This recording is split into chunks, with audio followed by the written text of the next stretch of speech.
Good morning students. In today's class we'll start a new chapter 16 visualizing solids and shapes.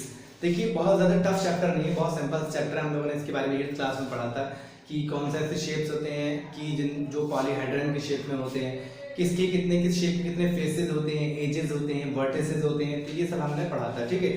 जैसे कि मैं इसकी बात करूँ, ये क्यूबाइड है, क्यूबाइड के शेप में है। तो अगर मैं इसके फेसेस की बात करूँ तो फेसेस ये हैं 1 2 3 4 5 6, ये इसके फेसेस हैं, 6 फेसेस हैं। अगर मैं वर्टिसेस यानी कोनों की बात करूँ तो 1 2 3 4 5 6 7 8, इसके 8 जो है वो वर्टिसेस हैं। एजेस मतलब होता है किनारे, यानी 1 2 3 4 ये हो गए, 5 6 7 8 9 10 11 12, टोटल इसके एजेस कितने हैं? 12 एजेस हैं। तो यही फेसेस, एजेस और वर्टिसेस होते हैं। इसी तरह से आपका एक स्फीयर है, स्फीयर होता है बॉल के शेप में। उसके अगर मैं एजेस की बात करूँ तो किनारा उसके अंदर कोई नहीं होता, 0 होंगे।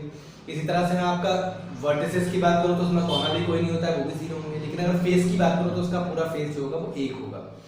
अगर मैं सिलेंडर की बात करूँ, जो घर में कंटेनर होता है गोल हमारा, तो उसमें फेसेस की बात करूँ तो एक तो फेस बीच में से है, वो फेस हो गया, एक नीचे बॉटम और एक टॉप, मतलब 3 उसमें फेसेस होते हैं। और एजेस की बात करूँ तो एक ऊपर एज होता है और एक नीचे जो बेस होगा वो एज होगा, ठीक है। तो टोटल 2 एजेस होंगे। और अगर मैं वर्टिसेस की बात करूँ तो उसमें कोई भी कोना नहीं होता है। इसी तरह से कोन होता है।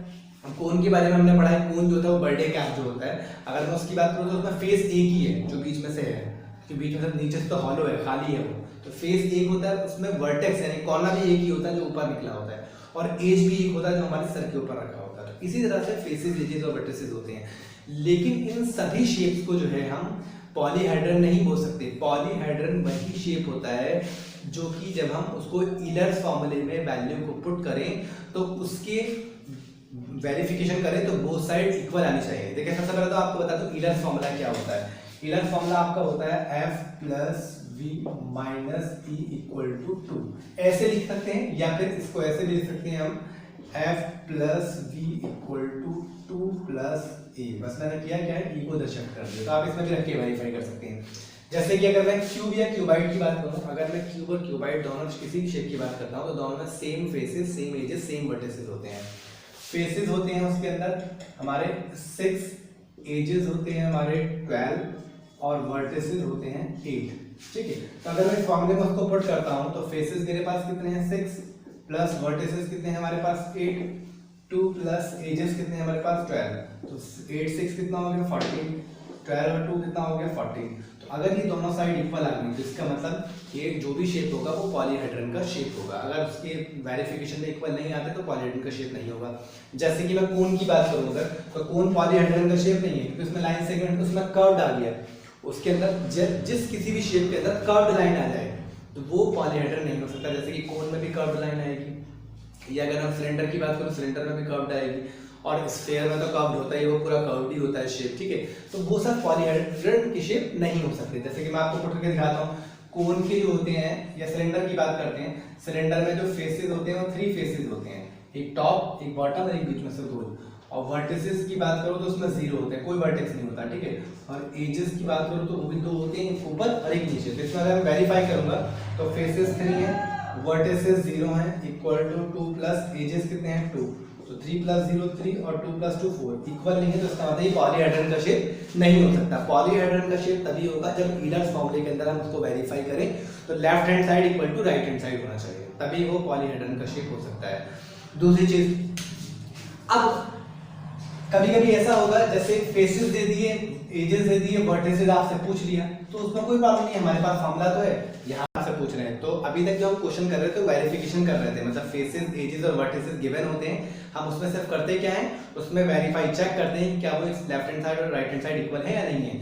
तो वेरिफिकेशन भी कर सकते हैं, या अगर कोई वैल्यू मिसिंग है, कोई वैल्यू नहीं है, तो वो भी हम फाइंड कर सकते हैं यहाँ से, ठीक है। जैसे यहाँ पर फेसेस आपके 6 हैं, वर्टिसेस हमारे पास नहीं है, 2 प्लस एजेस दिए हुए हैं 12।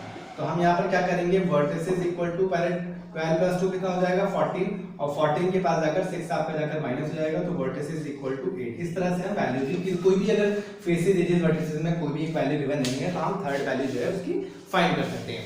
तो ये भी पुट कर सकते हैं। ये तो हो गई ईलर्स फॉर्मूले की बात, ठीक है, मतलब पॉलीहेड्रन का कौन सा शेप होते हैं तो ईलर्स फॉर्मूले के अंदर लाई करें, यानी जो वेरिफिकेशन करने के बाद left hand side equal to right hand side equal आना चाहिए। अब हम बात करेंगे प्रिज्म और पिरामिड की।